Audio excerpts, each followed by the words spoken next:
നമസ്കാരം. കോൺഗ്രസിനെ വെട്ടിലാക്കി കേന്ദ്ര സർക്കാരിനെ പ്രശംസിച്ച വീണ്ടും ശശി തരൂർ. ഇക്കുറി ബീഹാറിലെ നളന്ദ സർവകലാശാലയുടെ നിർമ്മാണത്തിന്റെ പേരിലാണ് സർക്കാരിനെ പ്രശംസിച്ചുകൊണ്ട് ശശി തരൂർ രംഗത്തെത്തിയിരിക്കുന്നത്. വിദേശകാര്യ മന്ത്രാലയം രാജ്യത്തിന് നൽകിയ അത്ഭുതകരമായ നേട്ടമാണ് നളന്ദ സർവകലാശാല എന്ന് അദ്ദേഹം പറഞ്ഞു. നളന്ദ സാഹിത്യോത്സവത്തിന് നന്ദി.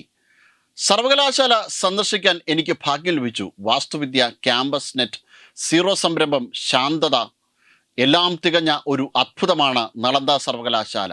ലോകത്തിലെ തന്നെ ഏറ്റവും മികച്ച ക്യാമ്പസുകളിൽ ഒന്നായി ഇത് മാറും എന്നാണ് അമിതാഭ് കാന്ത് എക്സിൽ കുറിച്ചത്. അതിന് മറുപടിയായിട്ടാണ് ശശി തരൂറിൻ്റെ പ്രശംസ.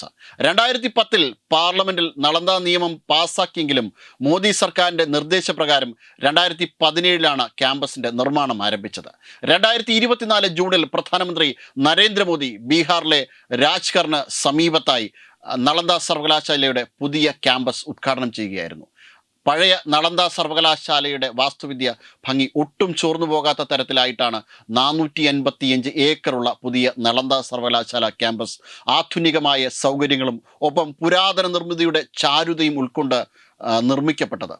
ഓസ്ട്രേലിയയും ബംഗ്ലാദേശും ഭൂട്ടാനും കംബോഡിയയും ചൈനയും ഇന്തോനേഷ്യയും ലാവോസും മൗറീഷ്യസും മ്യാൻമാറും ന്യൂസിലാൻഡും അടക്കം 17 രാജ്യങ്ങൾ ഈ പദ്ധതിയിൽ ഇന്ത്യക്കൊപ്പം അണിചേരുകയുണ്ടായി. 20-ലധികം രാജ്യങ്ങളിൽ നിന്നുള്ള വിദ്യാർത്ഥികൾ നിലവിൽ നളന്ദ സർവകലാശാലയിൽ ചേർന്നിട്ടുണ്ട്. ഞായറാഴ്ച രാജ്ഗറിൽ ബീഹാർ ഗവർണറിനൊപ്പം നളന്ദ സാഹിത്യോത്സവം ഉദ്ഘാടനം ചെയ്തത് ശശി തരൂർ ആയിരുന്നു. വെബ് ഡെസ്ക് തത്വമൈ ന്യൂസ്.